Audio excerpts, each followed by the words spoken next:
Yo, what is up, guys? My name is Jack Gardiner, and welcome to another free lesson on a Friday. This week, we're going to be taking a look at Jake Willson's brand new track for JTC's Jam of the Month. This one's called Tell Me a Story. I love this track. The changes in it are lovely to play over, the production and everything. Jake's absolutely smashed this, and there's been some really top entries already so far. Just off the top of my head, I can think of like Tom Quayle, David Beebe, Joseph Anajar as well. He's done an amazing version, so please do check them out if you're looking for some inspiration. What we are going to do today is have a look at how I played that solo at the beginning, or at least what I was thinking. So before we go into the main teaching part, guys, as always, I just want to ask you, please make sure you like, comment, subscribe, click that little bell for notifications. I make free lesson content every Friday. If you comment, it just helps the channel grow. If you share this, all the better.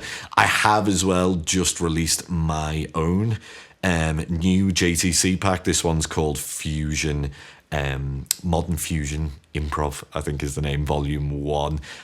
I'm blown away by the response to that already. It's been insane. If you do want to check that out, I'll leave a link down in the description as well. But without further ado then, guys, let's take a look at how we can tackle this chord progression. Okay, so first things first, let's just take a look at what the chords are.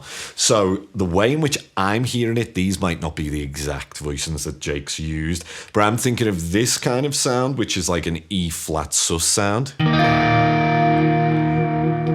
This chord, and then we have like G minor,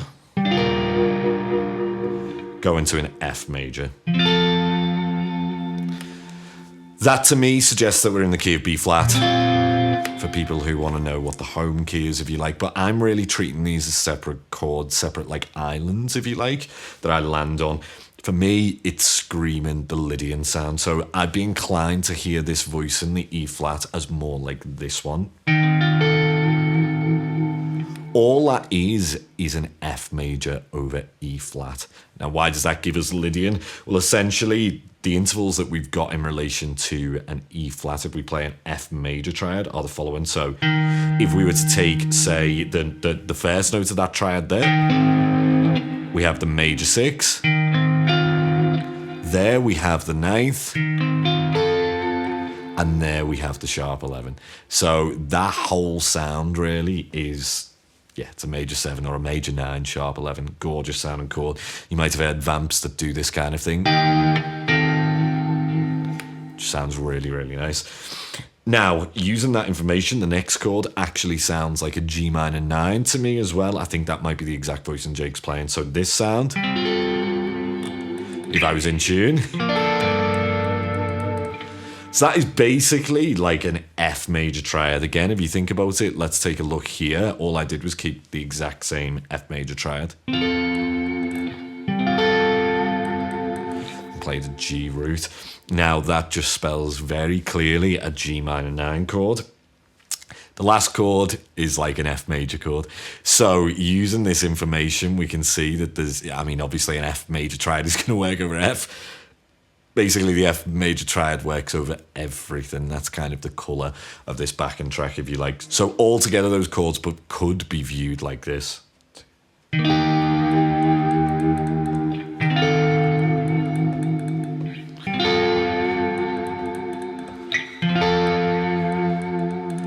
This kind of sound.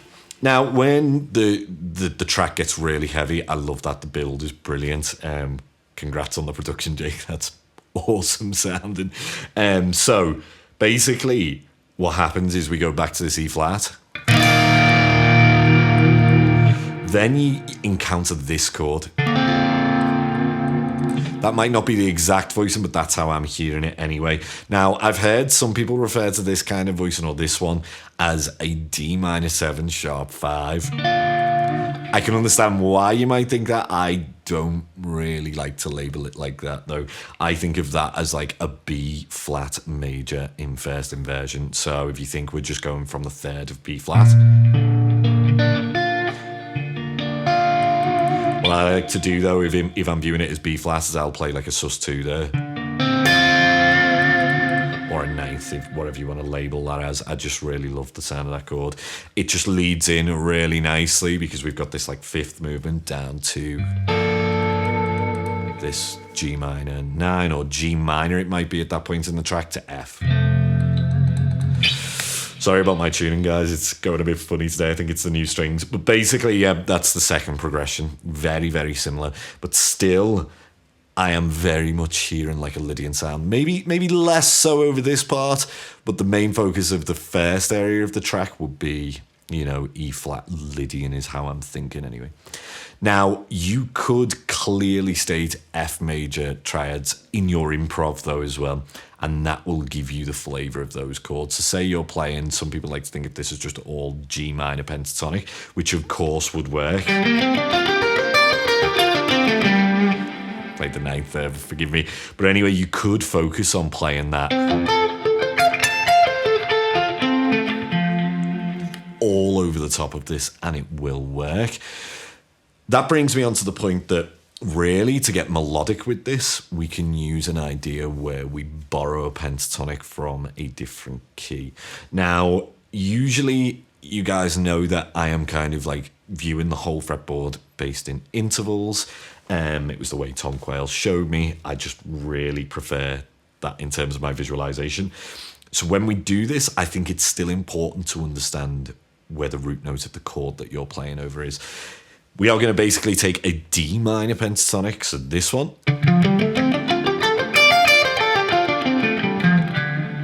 And that would work over all these chords. Why? Well, in the case of E flat major 7, basically the intervals that we'd get would be the major 7, the major 2nd or the 9th, then we've got the major 3rd, we've got the sharp 11, and then we've got that major 6th. And then that goes to the major 7 to repeat, obviously. So all lovely colour tones, really, to outline that sound. Over G minor, what have we got then? So we've basically got, this will be the 5th. We've got the flat 7. We've got the root. And we've got the 9th.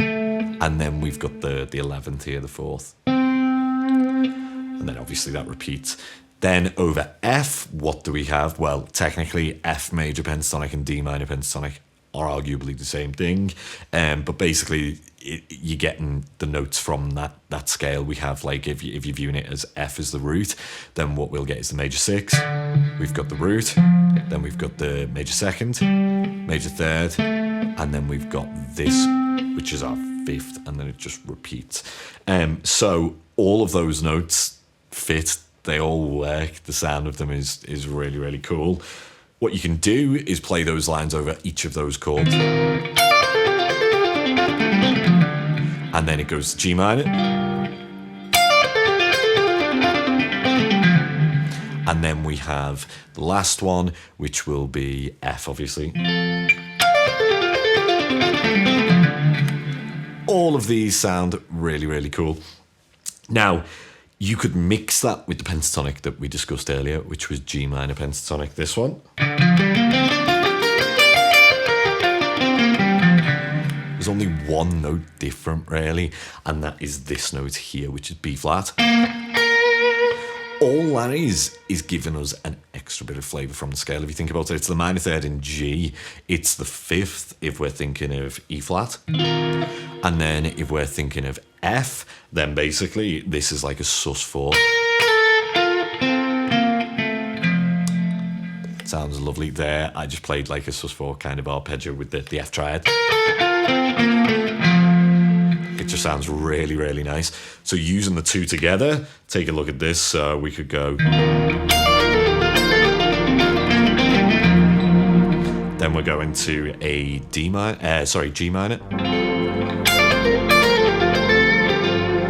And then to an F major.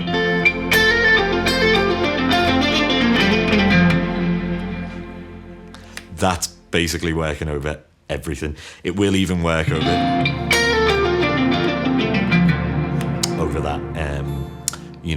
B flat in first inversion, or as some people like to think of it, as D minor 7 sharp 5. So yeah, I hope that kind of gives you some ideas of what to play. Take a look at the solo that I played at the beginning again, and you'll hear that idea all over the place. It's something I love to do. Pentatonics for the win. Okay then, guys, if you found that helpful, then please do make sure you like, comment, subscribe, click that little bell for notifications. I make free lesson content every Friday. I've got some really cool things coming up, so keep your eyes peeled. What is it you guys want to see in the next one? I'm always intrigued. Please do let me know if you have a specific request. Most of these lessons have came from that. Before we sign off, I do want to say, please make sure then you check out my new JTC pack, Modern Fusion Improv Volume 1. Like I said earlier, the response to that has literally blown me away. I can't thank you all enough. Guys, until next time, my name is Jack Gardiner. I'll see you guys in the next one. Cheers.